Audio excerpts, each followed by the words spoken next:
it does not have any electrons in the 3D. Okay, while zinc, on the other hand, the common ion is 2+. Okay, it has full 3D electrons. Jadi 3D-nya 10 full, ya. Nah, ini tidak memenuhi definisi dari modern concept transition metals or elements, ya. Nah, jadi yang disebut transition metal adalah yang ion atau atomnya, ya, itu ionnya, salah satu ionnya itu yang stabil memiliki subshell yang incomplete, ya, atau partly filled. Oke, ya, nah ini terpenuhi dari titanium sampai copper, ya, nah itu semua terpenuhi, ya. Nah, ini review lagi AS level, some exceptional configuration, ya. Ini sudah pernah diajarkan di apa namanya di year 11, ya. Ini half full atau di full di subshell dibandingkan yang konfigurasi yang tidak penuh atau tidak setengah penuh. Seperti ini dan ini lebih stabil karena ini setengah penuh, ya. Ini penuh dan setengah penuh, ya. Oke. Nah, ini memenuhi aturan dari Aufbau dan aturan dari kan ada Pauli exclusion, ya, aturan Aufbau, ya, seperti yang dulu kalian pernah pelajari di year 11, ya, ada 3 aturan.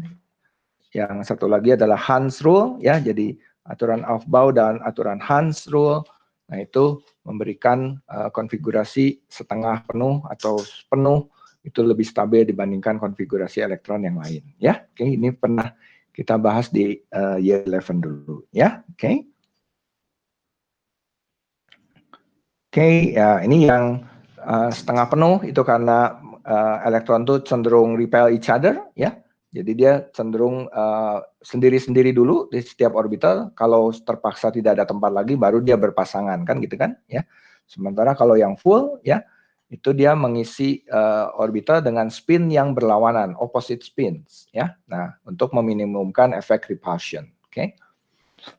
Okay, transition elements are all metals. Okay, so they will form positive ions. Okay, nah ini perlu diperhatikan.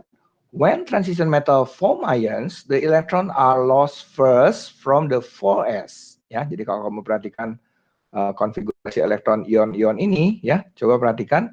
Yang pertama dihilangkan tuh bukan 3D-nya, tetapi 4s-nya dulu, ya, yang terionisasi. 4s-nya dulu keluar dari atom, baru setelah itu dia mengambil dari yang 3D, ya. Oke, itu perlu diperhatikan. Oke, so for example ion plus 2 okay, will have electronic argon. This is argon configuration 3d6 rather than argon 4s2 3d4, ya. Jadi yang dilepaskan dari 4s dulu. Nah, setelah dia 4s lepas, kalau dia membentuk ion Fe3+ misalnya, ya, nah baru dia mengeluarkan dari yang D. Jadi 3d5 kalau ini positif 3 gitu, ya. Oke. Bisa paham? Ini semua sudah bergabung ya di Google Meet? Ada yang ketinggalan? Ada yang belum datang? 18 berarti kurangin 15 orang ya, betul ya? Anaknya 15 ya? Oke, berarti udah lengkap. Oke, ya. Ya, oke. Kalau ada pertanyaan tinggal langsung aja nanya ya. Oke. Oke, so each transition metal can form more than one ion, ya. Oke, nah ini contoh yang tadi itu adalah common ion. Ini yang paling umum, ya. Tapi di samping ini kita tahu ada ion-ion yang positif lain, ya. Oke, so it can form more than one positive ions. So the most of the transition metal we have variable oxidation states. Okay, for example, if you can see from these electric illustrations, there are 4 different kinds of vanadium ions. This is 2+, this is 3+, okay? And for this is 4+, all right? So from this one, the yellow one is 5+, okay? So the existence of the variable oxidation states, meaning that when you give names to the compounds, okay, of transition elements, you should include their oxidation number, okay? For example, manganese 4 oxides, itu MnO2, ya, MnO2. Tapi kalau kamu misalnya punya potasium permanganate, ya, itu manganisnya plus berapa? 7 ya, betul ya? Cobalt 2, iron 3 or iron 2, ya. Jadi semua bilangan oksidasinya harus dicantumkan karena itu bisa berbeda-beda, ya. So the characteristic of the transition elements, this is important, since the energy level of 3D electrons are very close to the 4s, as you can see from the energy level I showed you earlier, so the 3D electrons are also quite easily to be lost. Therefore that they have more than one oxidation states. Because the 3D electron has a very close energy to the 4s.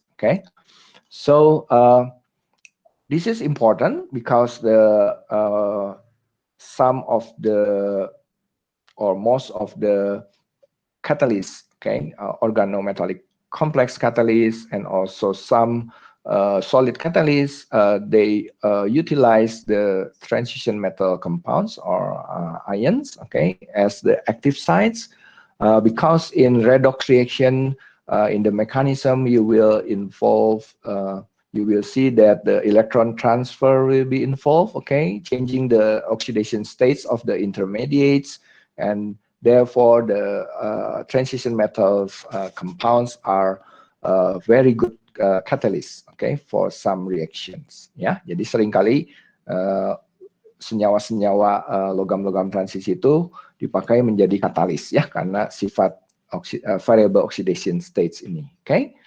So if you can study table 24.2, the transition element has many positive oxidation states. If you can open your textbook, page 364. Ya, coba dibuka sebentar. Textbooknya halaman berapa tuh?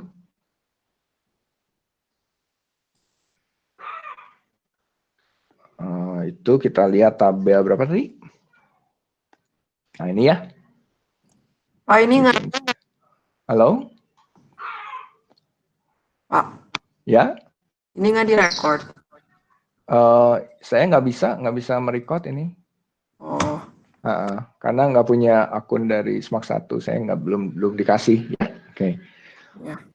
Ya, jadi ini dari table tadi yang kita lihat, transition element have many positive oxidation states, however they have only a few common oxidation states, ya. Nah, ini yang paling umum ya, dari titanium, vanadium dan seterusnya, ya, ini yang paling umum, ya. The highest oxidation state of the first 4 elements from titanium to the manganese is equal to the total 4s and 3d electrons, ya. Contohnya ya, titanium tuh positif 4, ya, total elektron dari 4s dan 3d-nya itu 4, ya. Vanadium tuh 5, kromium 6, manganis 7, ya. Nah, tetapi yang kamu lihat most common oxidation stage itu plus 2, ya. Semuanya paling umum tuh plus 2 karena losing from 4s electrons, ya.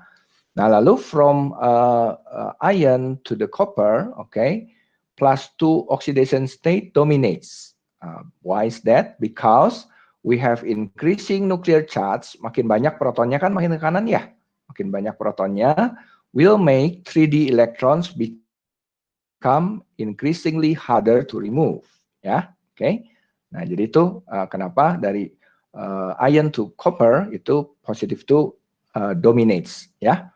Tapi kalau sampai manganis, dia bisa sampai plus 7, ya. Itu elektronnya. Nah, ini konfigurasi elektronnya kalau kamu perhatikan dari titanium sampai manganis, ya. 3D plus 4s elektronnya itu ini 4, 5, 6, 7 kan, ya. Nah, tapi kalau dari iron ke cobalt sampai copper, nah itu yang paling dominan tuh 2 plus, ya. 2 plus karena 3D elektronnya makin sulit dihilangkan, ya, atau diionkan, ya. Karena makin ke kanan kan kamu lihat proton numbernya terus bertambah, ya.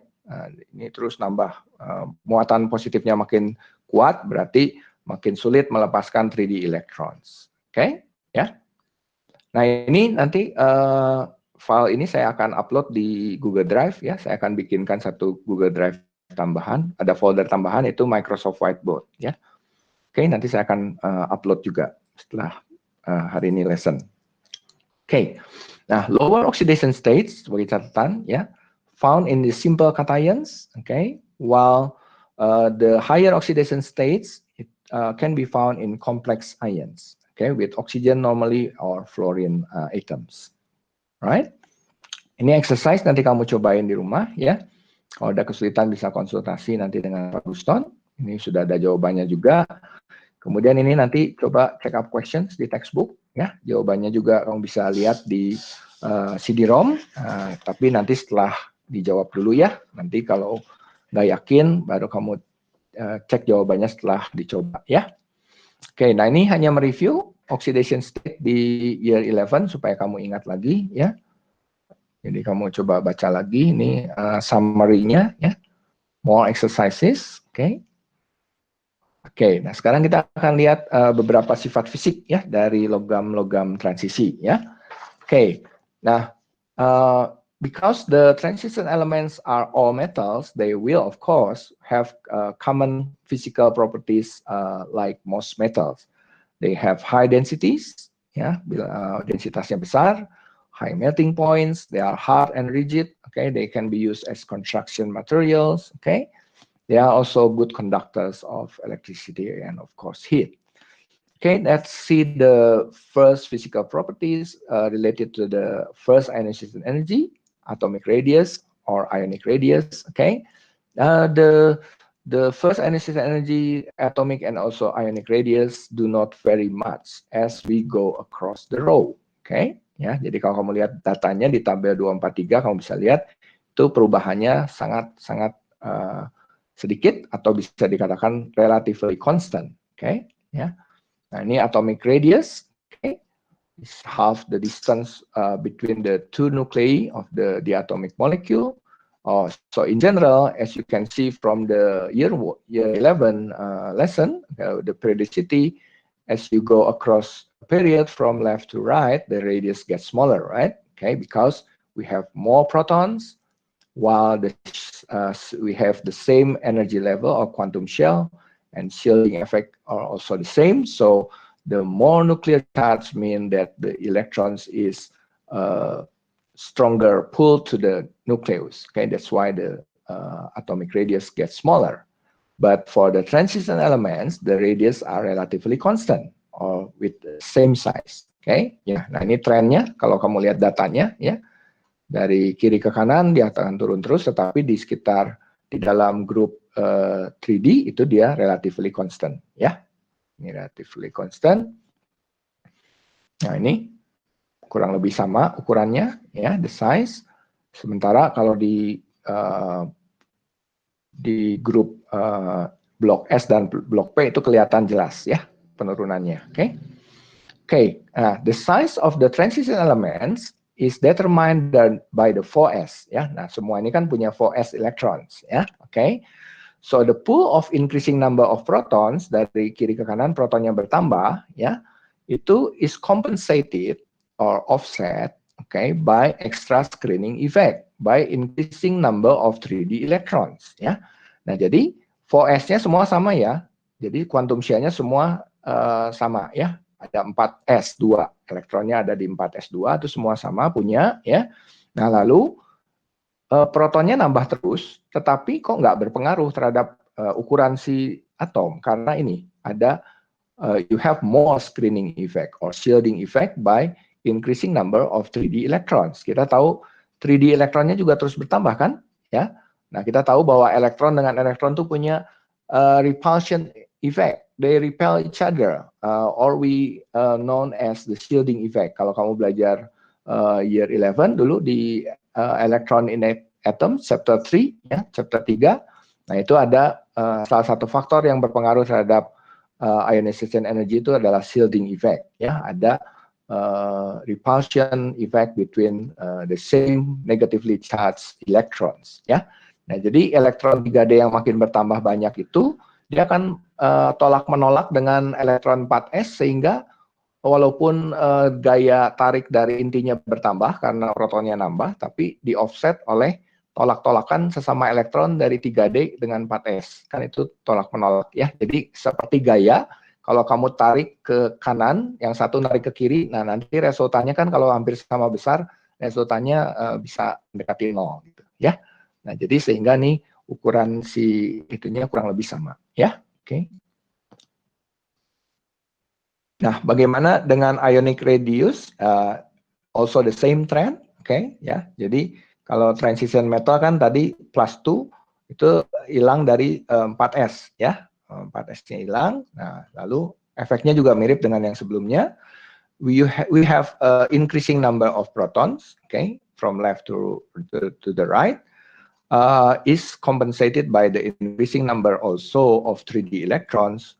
We have more repulsion or screening effect. Okay, that's why the ionic radius of the transition metal also relatively constant. Okay, nah ini ya. The next one is about the first ionization energies. Okay, in general, the ionization energy will increase across the period. Okay, akan naik ya. Secara umum kalau kita lihat di blok S dan blok P. Nah, tetapi di dalam transition metal juga ini ternyata relatif konstan dengan alasan yang sama dengan yang sebelumnya, ya. Oke. Jadi mirip ya. Jadi makin banyak protonnya memang menarik lebih kuat, tetapi elektron 3D-nya juga bertambah, menyebabkan repulsion effect or screening or shielding effect of the additional 3D electron will compensate the tighter hold because of the increasing nucleus or protons to the 4s electrons. Ya, oleh karena itu relatively constant. The ionization energy also constant. Oke, sampai di sini ada yang mau ditanyakan? Bisa cukup paham untuk beberapa sifat tadi? First ionization energy, atomic and ionic radii. Bisa paham? Bisa ya? Okay, so let's see some other physical properties of the transition element. We will compare with the S block elements. The closest one is the calcium, next to the scandium. Okay, let's discuss the page 369 above, just above the question 2. We'll compare the melting point, okay, the density. We have done this, and also the conductivity, except for copper. Of the transition elements with the S block elements represented by calcium. Oke, ya. Coba kita lihat halaman 369. Sebentar dibaca. Kalian sudah siapkan textbooknya ya? Halaman 369.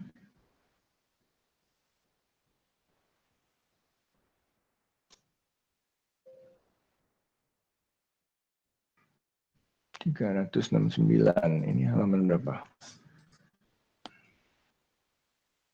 Satu lagi. Okay, so let's look at the page 369 just above question 2. So this section, okay, comparing some physical properties of the transition element with the calcium as the representation of the block S element, okay, ya. Jadi yang bagian ini kamu coba lihat sebentar, ya, dibaca sebentar.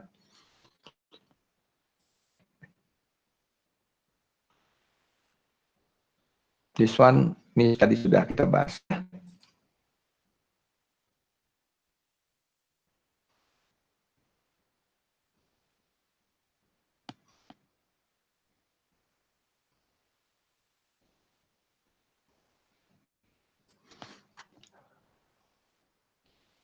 Okay, so we compare the transition elements properties with the S block represented by calcium. Okay, they are all metals. Remember, ya, calcium juga adalah logam. Ya, the melting point of the calcium, which is around 800, is lower than the transition element. For example, titanium is much higher, about twice, okay, of the melting point of the calcium.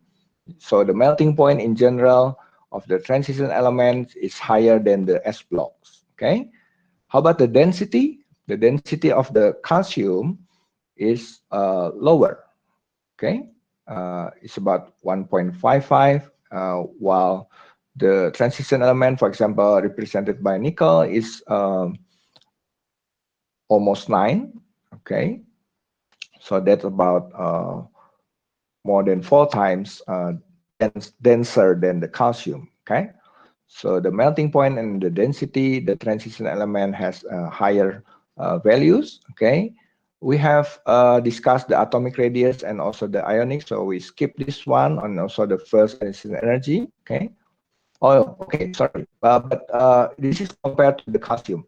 Okay, let's see. The atomic radius is larger. Okay, then the of the calcium is larger than the transition element. Okay, so for atomic and ionic radius, the calcium is larger because of they have the calcium has less proton, while the transition element has more protons. Okay, this has a greater attraction of the nucleus, the proton in the nucleus to the electron, the outer electron. So it have a smaller size than the calcium, which has less protons. Ya, itu alasannya ya. Okay. How about the electrical conductivity? The electrical conductivity of the calcium is higher than that of the transition, with exception of copper. Ya, kecuali copper. Okay. Jadi ini in general seperti ini ya summary-nya. Kalau kita bandingkan transition element with the S block, okay, yang paling dekat adalah calcium, melting point, first ionization, and also the density of the transition elements is higher, okay, than calcium, but conductivity and atomic radius is lower for transition elements. Okay, ya. Jadi itu summary-nya ya. Sampai di sini bisa dipahami. Nah, ini data yang lebih detailnya ya tentang melting point dengan density ya. Kemudian dengan yang punya S block ini terutama kita wakili dengan kalsium karena ini tetangganya si scandium ya. Oke, ini yang paling dekat. Oke. Nah, ini kita coba lihat penjelasannya ya. Melting point, all transition metal have melting point above 1000 degrees Celsius. Okay, why is that? Because this is a very good indication of the stronger metallic bonding of the transition elements. Why is that? Why the transition metal has much stronger metallic bonding? Because most of them has higher oxidation states. Okay, if we have more electrons, localized electrons, meaning you will have stronger metallic bonding, okay, between the localized electron with the positive ions of the metals. Okay, how about the density? Why the density of the transition elements are generally higher than the S blocks? Because the atomic radius generally decreases across the period. Okay, you can see from this trend, atomic radius is decreasing. This is the S block, okay, and then this is the transition elements. This is the P block. Yeah, okay. So the atomic radius is decreasing, while you have more protons, you have more neutrons, you have more mass. Okay, you have heavier atom inside a smaller atom. That's why you have a denser metals, ya. Jadi masanya makin bertambah, proton dan neutronnya naik, ya. Masanya naik, tapi ukurannya lebih kecil. Nah, itulah yang menyebabkan dia very dense, ya. Kalau kamu lihat di compare, ini density-nya itu besar, ya, di atas 5 kebanyakan, sementara ini density-nya relatif kecil, yang paling gede juga cuman nggak sampai 2, ya. Yang ini di atas 5 semua, ya. Oke. Alright, itu penjelasannya, ya. Ada pertanyaan? Radiusnya bukannya konstan? Ya, kita kan tadi compare kenapa yang kalsium itu density-nya lebih rendah daripada yang ini, ya. Oke.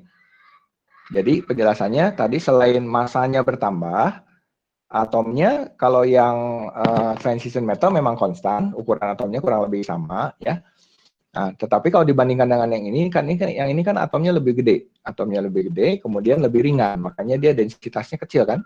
Nah, sementara yang ini masanya terus bertambah, proton neutronnya nambah, dan ukurannya lebih kecil daripada yang kalsium, makanya dia much denser, ya. Nah, kalau kita lihat setelah kromium ke sini, perubahan density-nya nggak begitu banyak, karena tadi alasannya ukuran atomnya kurang lebih sama kan, ya. Walaupun ada sedikit penambahan massa, ya. Oke. Jelas? Tadi Felis yang nanya ya? Jelas. Ya, oke. Sip. Oke, nah sekarang about conductivity, ya. Conductivity of the transition element in general is less than the S blocks, ya. Kecuali untuk si copper, ya. Nah, kenapa penjelasannya copper itu berbeda, ya? Nah, ini a little bit complicated dan memang tidak diminta atau tidak termasuk dalam silabus A-level, ya. Oke. Nah, jadi ini penjelasan tentang conductivity, ya. Oke, nah sekarang nanti kamu cobain question 2 ya di dalam textbook. Nah, sekarang kita akan bahas tentang sifat kimia ya. Tadi sifat fisik, sekarang sifat kimia ya. Nah, ini redox transition. Many transition elements involved in redox reaction because they have variable oxidation states ya. Ini contoh-contohnya. Ini kalian sudah cukup mengenal reaksi-reaksi ini ya. Ini reaksi yang terlibat dalam titrasi, biasanya titrasi redox ya. Ini warnanya ungu, ini kan jingga atau kuning ya. Oke, nah ini contohnya, example. Ini larutan iron plus 2 ya. Ini light green atau kadang-kadang kalau encer dia hampir tidak terlihat warnanya ya, bening. Ini potasium permanganate, ini warnanya purple ya. Nah, dia bereaksi, ini oksidator kuat, dia teroksidasi, ini tereduksi ya, become colorless. Okay. So the colorless solution is formed. Okay, between the purple and the very pale green solution of iron 2. Okay, the color change is often used as indicator. Ya, jadi reaksi redox ini tidak membutuhkan indicator. Ya, jadi kalau dia sudah ekivalen sudah habis, nah ini larutannya tidak berwarna. Ya, kalau tadinya ungu, begitu kita tambahkan iron 2, ini akan berkurang terus. Nanti lama-lama warna ungunya akan hilang, ya, become colorless. Okay. Nah, jadi tidak perlu indikator khusus, ya, indikator tambahan. Okay. Nah, ini dark purple of aqueous potassium permanganate can be added from the burette. Okay. It comes pale pink, ya, jadi akan berwarna pink karena tadinya ungu, ya. Terus dia tiba-tiba jadi encer kan, jadi berubah jadi pink warnanya, ya. Nah, setelah ketemu dengan iron 2 dia akan menjadi tidak berwarna ya, warna ungunya, warna pinknya hilang ya. Oke. Nah, kita bisa teteskan terus ke dalam iron 2. Nah, begitu dia sudah habis, maka warna pinknya itu tidak akan hilang ya, warna pinknya itu akan permanen. Nah, kalau kamu sudah dapat warna pink yang permanen, berarti artinya iron 2-nya sudah habis ya, kita sudah mencapai titik akhir dari titrasi ya, end of point of the titration. Okay, so you can calculate the stoichiometry later. Okay, nah jadi kamu tidak perlu indikator tambahan ya untuk ini. Nah, bagaimana kita menyetarakan reaksi redox ini sudah diajarkan di year 11 ya. Ini salah satu metodenya adalah half reaction method, ini yang cukup populer ya. Ini langkah-langkah utamanya kamu sudah pernah belajar, jadi ini hanya mereview. Ini contohnya ya. Reaksi yang tadi iron 2 become iron 3, lalu ini dibagi dua ya, setengah reaksi oksidasi, setengah reaksi reduksi, lalu terakhir digabungkan ya, karena elektronnya harus sama. Ini 5 elektron, ini tinggal dikali 5 jadi sama elektronnya, lalu tinggal dicoret ya, digabungkan jadi akhirnya reaksi akhir seperti ini ya. Oke. Nah, ini contoh kedua ya. Nah, ini iron 2 masih sama seperti tadi, sekarang menggunakan larutan oksidator yang berbeda ya. Nah, ini biasanya berupa dichromate Kalau suasana asam dia warnanya orange atau jingga, ya. Nah, kemudian setelah titik akhir titrasi itu warnanya kalau tadinya awalnya orange menjadi blue green, ya. Nah, ini agak sulit mendetek kapan ini akan berakhir, ya. Titik akhirnya akan selesai titrasinya karena nih warnanya dua-duanya punya warna, produk dan reaktannya berwarna, agak sulit, ya. Nah, di sini kita butuh indikator. Kalau yang reaksi sebelumnya tidak perlu, ya, karena warnanya pink tidak hilang, nah itu sudah selesai. Nah, kalau ini kita tambahkan satu indikator di phenylamin sulfonate, ya, yang akan memberikan purple color kalau ini excess. Jadi kalau ini sudah habis, ion 2-nya habis, ini berarti titrasi sudah selesai. Nah, baru kamu melihat warna purple, ya, warnanya jelas, warna ungu, ya. Nah, itu artinya reaksi sudah selesai, ya. Oke, nah ini half of the reaction. Oke, as you can see, ini cara menyetarakannya dibagi dua, ya. Setengah reaksi reduksi, setengah reaksi oksidasi, lalu terakhir elektronnya kita samakan, ya. Nah, setelah disamakan, kamu bisa lihat itu digabungkan reaksinya, ya, ditotalkan semuanya, oke. Mungkin yang ini cukup jelas? Jelas. Jelas, ya, oke. Karena ini sudah pernah kamu pelajari sebelumnya di year 11, ya, oke. Nah, ini juga pernah dibahas dulu, ya, tentang E-cell, bagaimana kita menghitung potensial sel, ya. Ini ada potensial reduction, standar reduction potensial, ya.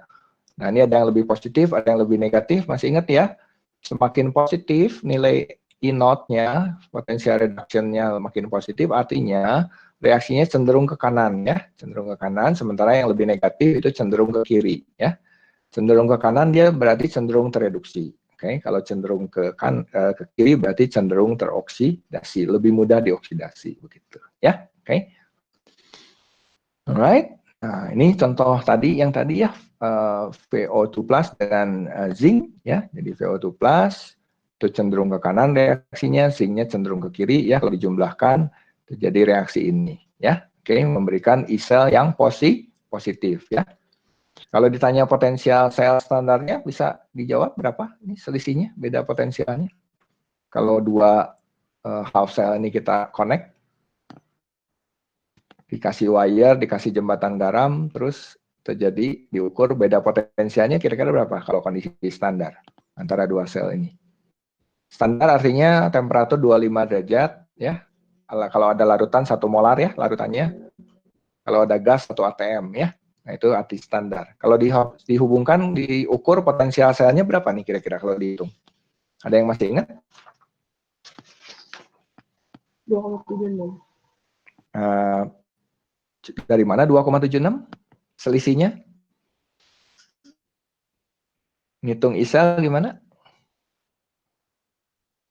Nggak tahu, saya lupa. Oh, oke. Nah, kamu bikin ini, ya, bisa bikin kayak apa namanya? Ada reaksi E-cell yang positif di atas, E-cell yang negatif di bawah. Nah, itu selisihnya tinggal kamu lihat aja. Itu bedanya berapa? Yang satu di atas plus 1, ini nanti di tengah 0, di bawahnya minus 0,7. Nah, itu selisih dari 1 ke 0,7, minus 0,7 berapa selisihnya? Kan 0 di tengah-tengah berarti, ya. Bedanya berapa tuh? Yang atas plus 1, terus ada 0, terus di bawahnya minus 0,76. Bedanya berapa antara kedua half cell itu? 0,24. Kenapa? Yang satu plus, ya? 1,76. Yang satu. Jadi bedanya berapa?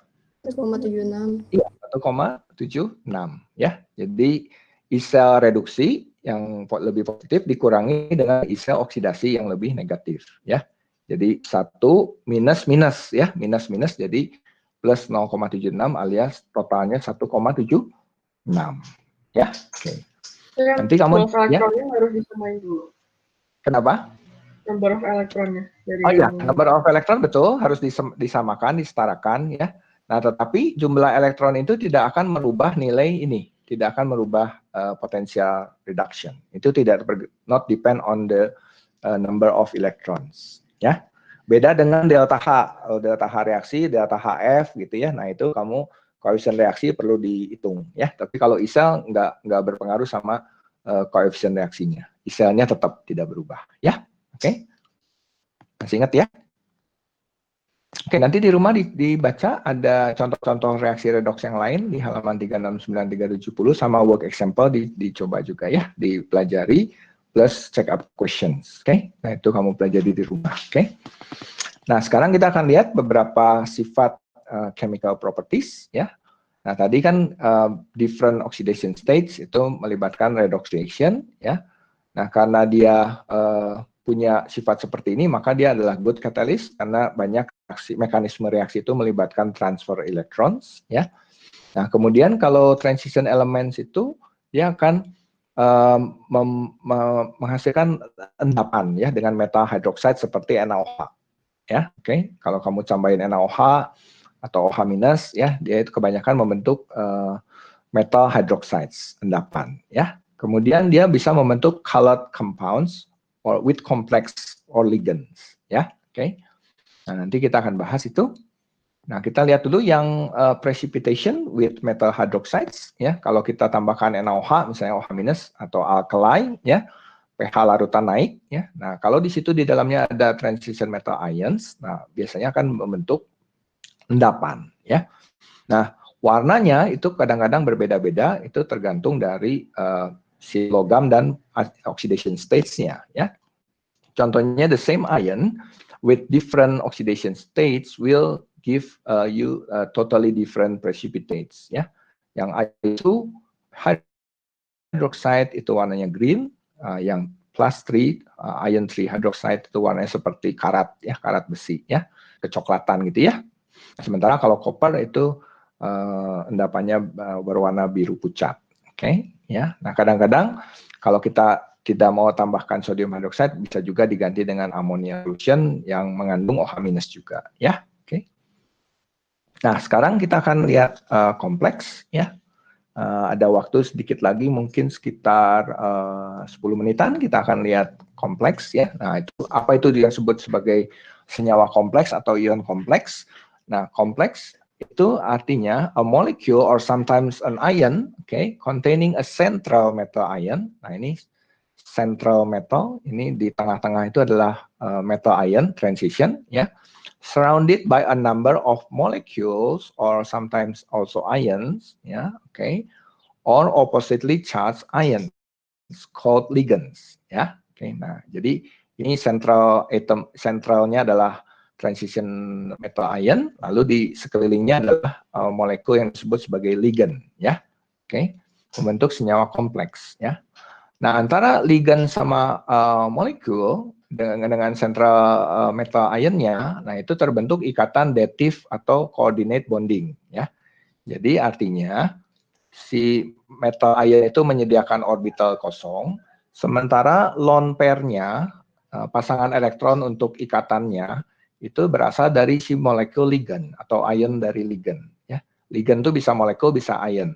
Jadi syaratnya sebuah molekul atau ion itu bisa menjadi ligand adalah dia harus punya minimal one lone pair untuk disumbangkan ya. Kan dative bonding kan lone pair-nya itu, bonding pair-nya itu berasal dari salah satu atom atau molekul ya. Jadi ikatannya kovalen koordinasi atau dative bonding atau coordinate bonding in which the bonding pair comes from ligand, okay, while the transition metal ions provide the empty orbitals for the bonding pairs, okay. So the ligands are usually, the donor atoms in the ligands molecule ions are usually oxygen or nitrogen or sometimes halogen, okay. Nah, ini contoh-contoh ligand ya. Nah, di gambar 234, 235 dan 236 ya. Nah, kita lihat contoh-contohnya. Ini central metalnya ion, Fe-nya Fe2+ di situ ya. Coba kamu lihat kompleksnya. Fe H2O 6 kali 2+ ya. Nah, berarti ligandnya ada 6 buah molekul air ya. 6 buah molekul air sebagai ligand. Kamu lihat H2O itu oksigennya punya 2 lone pair ya. Nah, lone pair dari oksigen salah satunya bisa dipakai untuk berikatan dengan ion besi 2+, ya. Secara kovalen koordinasi atau dative bonding, ya. Jadi bonding pairnya berasal dari si H2O sebagai ligand, ya. Dia nyumbangin elektron ke central atom or ion +2, ya. Bentuk molekulnya itu adalah, kalau kamu perhatikan bentuk molekulnya disebut sebagai apa? Masih ingat chemical bonding? Kalau ada 6 seperti ini, bentuk molekulnya adalah apa? Octahedral. Octahedral, ya. Oke, nah lalu yang gambar di bawahnya, nah di sini kamu lihat nikel dengan cyanida, Cn minus, ya. Ada 4 ion cyanide-nya, muatannya 2 minus, ya. 1 cyanide -1, ada 4 minus, berarti ion nikelnya berapa plus? Plus 2. Plus 2, oke. Nikelnya +2, ya. Nah, kamu lihat ion cyanide itu ada lone pair, ya. Lone pairnya nanti disumbangkan membentuk bonding dengan si nikel 2+, ya. Nah, ini bentuknya apa nih? Namanya square planar, ya. Square planar, oke. Bujur sangkar, ya. Nah, lalu ini ada ion lain dari cobalt. Cobaltnya juga +2, karena Cl-1, ya. Totalnya -2, ya. Oke, nah. Cobalt with 4 chloride ion Cl-1 itu mengandung lone pair banyak. Nah, dia sumbangin 1 untuk berikatan, ya. Nah, ini bentuk molekulnya adalah apa? Tetrahedral, ya. Oke. Nah, jadi kalau misalnya ini ada yang 6, ada yang 6, ada yang 4. Nah, jadi tergantung dari ukuran si ligan. Kalau ligannya kecil-kecil biasanya bisa 6. Kalau agak besar ligannya ukurannya anionnya besar, Cn-, Cl-, nah itu biasanya cuma 4, ya. Jadi for relatively large ligand itu coordination number tuh umumnya 4, yang umum 6. Tapi kalau agak gede ligannya dia cuma 4 buah, ya. Oke. Nah, ini ada silver plus, ya. Ag plus itu membentuk hanya 2 ligan dengan amonia, ya. Amonia ada N, ada lone pair, di situ dia bisa kasih elektronnya, ya. Nah, ini ada kompleks lain yang disebut sebagai bidentate ligand, ya. Ini bidentate-nya ini senyawa ini, ya. Disingkat dengan IN, ya. Bidentate itu kalau ini DTA, IN itu singkatan dari etilendiamin, ya, etilendiamin. Kamu lihat di sini nitrogennya punya lone pair, ada 1 lone pair di nitrogen, ya. Nitrogen kan ada berapa? 8 elektron, ya. Ini 2 lone pair karena bonding pairnya cuma 3. Ada 1 lone pair dari nitrogen di molekul IN itu adalah bidentate, ya, bidentate. Jadi 1 IN dia bisa menyumbang dua pasang membentuk ikatan 2 buah bonding dengan kobalt, ya. Nah, ini kamu lihat strukturnya juga sama octahedral, ya. Nah, cuman karena dia bidentate, 1 ligan bisa nyumbang 2 bonding, maka ligannya cukup 3, ya. Ligannya cukup 3, kobaltnya bermuatan +2. Oke, ya. Nah, ini adalah contoh-contoh dari senyawa kompleks, ya. Senyawa kompleks, ini ada yang octahedral, ada yang square planar, ada yang tetrahedral, ada yang linear, seperti ini, ya. Oke, nah ini some common ligands, kamu bisa lihat juga di tabel 24.4 di textbook, ya. Ini yang monodentate, monodentate artinya 1 ligan membentuk 1 bonding, ya, seperti H2O nih kan, satu ligan 1 bonding, ya. Oke. Nah, ini ada yang bidentate, 1 ligan 2 bonding, ya. Seperti IN atau oxalate. Oxalate juga bisa membentuk 2 bonding dengan central metal ions, ya. Ini namanya, ya, klor, jadi namanya kloro, ini aqua, Cn- cyano, amonia disebut amin, ya. Ini seringkali disingkat cuman IN saja kalau dinamain, hanya nama saja disingkat jadi IN, kepanjangannya ethylenediamine, ya, ini oxalate. Nah, ini ada yang bahkan ada yang polydentate, ya. Nah, ini molekul EDTA, ethylenediamine tetraacetate, itu bahkan bisa membentuk 6 ikatan sekaligus, kamu lihat. Ini lone pairnya dari oksigen 1, 2, 3, 4 ya. Kemudian dari nitrogen 2 ya. Dia membentuk structure octahedral dengan central metal ion ya. Ini polydentate. Oke. Nah, ini bentuk dari senyawa kompleks ya. Ada yang tetrahedral, itu yang paling banyak, itu oktahedral dan tetrahedral. Ini yang paling banyak, yang paling umum ya. Tergantung dari besar ion besar ligannya. Kalau ligannya kecil bisa sampai 6 ya, tapi kalau ligannya agak besar ya, ukurannya besar, maka biasanya cuma 4 ya. Dan yang paling umum adalah tetrahedral, walaupun kadang-kadang dia bisa membentuk square planar ya, bentuk kompleksnya ya. Nah, kalau ditanya faktor apa yang menentukan bentuk dari sebuah senyawa kompleks, nah ini jawabannya tidak ada cara yang mudah, no easy way or there is no firm rule ya. Jadi tidak ada aturan yang pasti tentang bentuk molekul. Jadi tidak seperti di year 11 dulu kita punya VS EPR theory untuk memprediksi bentuk molekul. Nah, untuk senyawa kompleks nggak segampang itu, jadi tidak ada aturan yang pasti yang baku gitu ya, tidak ada cara untuk memprediksi. Oke, ya. Nah, jadi ini bentuk ini diketahui nanti setelah diteliti dengan alat, dengan eksperimen dan alat, baru bisa kita tahu ya. Tapi tidak bisa diprediksi dengan aturan yang pasti. Oke. Nah, kemudian kamu perlu tahu yang namanya coordination number ya. Coordination number itu adalah jumlah ligan ya. Jumlah ligan atau jumlah bonding lebih tepatnya ya. Coordination number itu jumlah bonding itu yang paling umum adalah 6 ya, seperti ini oktahedral, ini paling umum 6 ya, 6 bonding. Lalu berikutnya 4 ya. Ini yang lebih sering tetrahedral, baru yang square planar ya. Yang ini jarang, yang 2 itu jarang ya. Oke. Jadi itu yang disebut dengan coordination number, the number of coordinate bonding ya, berapa jumlah bonding yang ada di dalam kompleks transition metal tadi ya. Oke. Nah, octahedral kompleks tadi udah dibahas ya, punya 6 ligan atau 6 bonding ya. Kadang-kadang kalau yang ini kan bonding ligannya cuma 1 tapi ada 6 ikatan ya. Tapi kalau yang kecil-kecil tentu ligannya juga sama, ada 6 buah ya.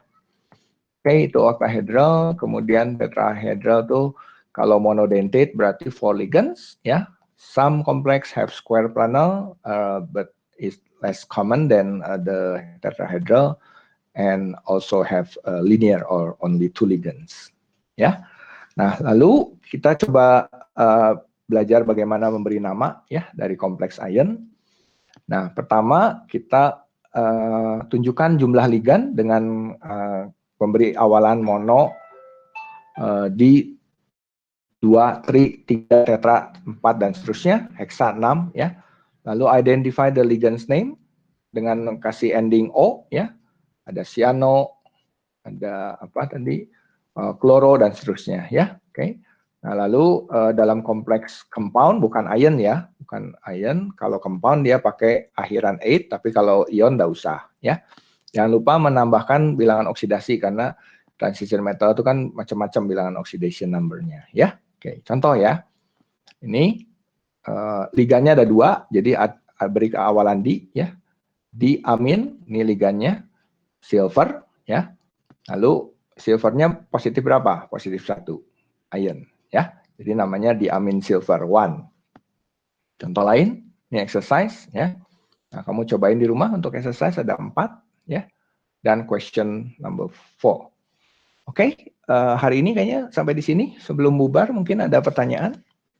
Nah, seperti yang kemarin saya bilang di WA group, kalau misalnya kamu ada pertanyaan silahkan dituliskan di WA group, nanti saya bisa jawab ya. Misalnya Pak, tolong jelaskan lagi misalnya halaman misalkan halaman ini, halaman 38 baris kedua, ini artinya apa? Nah, nanti saya bisa jelasin lagi ya.